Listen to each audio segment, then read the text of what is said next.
Bonjour, je suis le gardien. Uatu, le Watcher. Non, pas comme le groupe de Zik. On se retrouve aujourd'hui pour évoquer un personnage féminin. Une danseuse du Bolchoï. Si, souvenez-vous, dans sa jeunesse, l'ex-espionne, l'ex-vengeuse, l'ex-championne. Oui, bon, le groupe des champions, c'est pas ce qu'il y a de plus top dans son CV. Et elle travaille souvent avec le Shield. Natasha, vous savez, celle qui a les petits bracelets là, qui vous tasent en moins de 2. Je parle bien sûr de la veuve noire, Black Widow.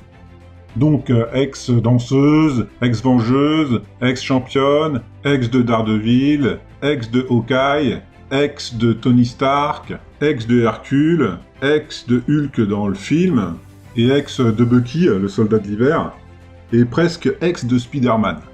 Bon, à ce moment-là, elle était pas fraîche, et puis ça remonte à il y a longtemps. C'est parti pour le top 10 des couvertures de la Veuve Noire.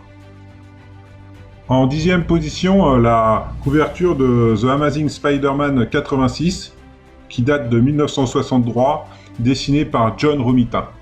Une couverture énigmatique qui projette la silhouette de la Veuve Noire sur le mur. C'est dans cet épisode que la Veuve Noire laisse tomber son vieux costume bal masqué pour un nouveau costume qu'on connaît tous, son costume noir.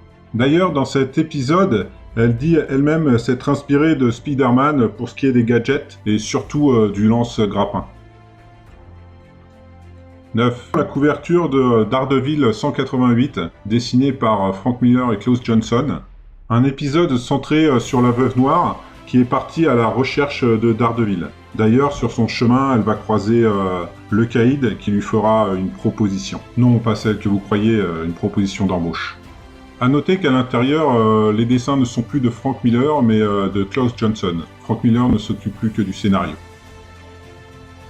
8. La couverture de Secret Avenger 6, dessinée par Amanda Conner, qui date de 2010. L'artiste est plus connu par les fans de DC Comics. Une variante cover avec un Ant-Man O'Grady un peu coquin, mais qui a l'air pas bien, et qui va se prendre une pichenette par Natasha. Dans ce comics, elle fait équipe avec Shang-Chi et Captain America, face à eux un Nick Fury assez énigmatique. 7, c'est la couverture de Black Widow 1 de 2014, dessinée par Scotty Young. Scotty Young, c'est un peu le spécialiste des variantes cover de super-héros en mode bébé chouchou, trop kawaii, trop mignon. Trop chouchou. Sinon, à l'intérieur, c'est du Phil Noto en très grande forme.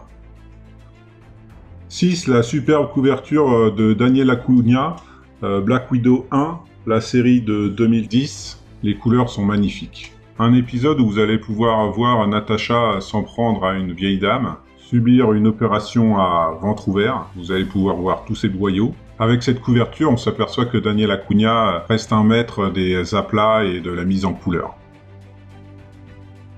5e couverture, la couverture de Phil Noto, Black Widow 20, série qui date de 2014. Un flashback à La Havane où on retrouve Natasha en espionne assassin, qui n'hésite pas à tuer, et on reste en suspens car sa dernière cible est un chat. Alors est-ce plus simple pour la Veuve Noire de tuer un humain que de tuer un animal ? 4e position, la couverture de Chris Samney, qui date de 2016, Black Widow 4, un épisode dans lequel Natasha est devenue l'ennemi à abattre du Shield. L'illustration de la couverture avec ce sang laissé par Natasha dans la neige et ses 2 moineaux est très touchante. Oh, c'est triste, j'ai envie de pleurer, tellement c'est... 3. La couverture de Marvel Fanfare 10, dessinée par George Pérez, qui date de 1984. Une mini-série assez kitsch de 3-4 épisodes qui se passe pendant les années 80, ambiance URSS, avec des méchants assez colorés, et surtout à la fin une méchante nommée Snapdragon, qui a dû gagner le concours de Miss Mauvais Goût. Sinon, cette couverture reste une des couvertures les plus mythiques de la Veuve Noire. D'ailleurs, on ne présente plus l'immense dessinateur qui est George Pérez. 2. Black Widow, Deadly Origin, d'Andy Granov. On revient sur ses origines. Pendant la Seconde Guerre mondiale, elle rencontre Staline. Et elle fera pour la première fois la connaissance de Logan, Wolverine, et elle croisera aussi Bucky, le soldat de l'hiver. On découvre aussi pour la première fois la version blanche de son costume de Veuve Noire, un costume qu'elle porte dans la neige. La top cover, c'est la couverture de Daredevil 217 de 1985, dessinée par le fabuleux Barry Windsor Smith. À l'intérieur, ce n'est pas le cover artiste, mais Mazzucchelli, qui officie pour son dernier épisode sur la série. Une histoire avec la veuve noire devenue aveugle comme d'autres personnes, mais sans grand intérêt, voire pas du tout. Barry Windsor Smith dessine avec son talent qui lui est unique cette couverture magistrale. Des deux partenaires voltigeant dans les airs, c'est comme un ballet. Il y a un sens du détail et de la poésie.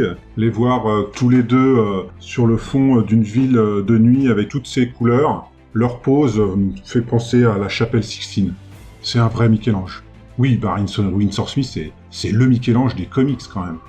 Barry Windsor Smith a commencé sa carrière sur les premiers épisodes de Conan en comics, et puis on se souvient surtout de son Machine Man et de son fabuleux Weapon X, Arme X, sur ses origines en tant que cobaye humain.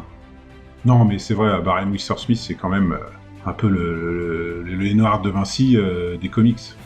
D'ailleurs, il a reçu un Eisner Award en 2008. Voilà, c'est tout pour aujourd'hui. Vous avez vous aussi sans doute des covers que vous avez en tête. N'hésitez pas à les partager dans les commentaires. Rendez-vous pour la prochaine sélection de Undercover.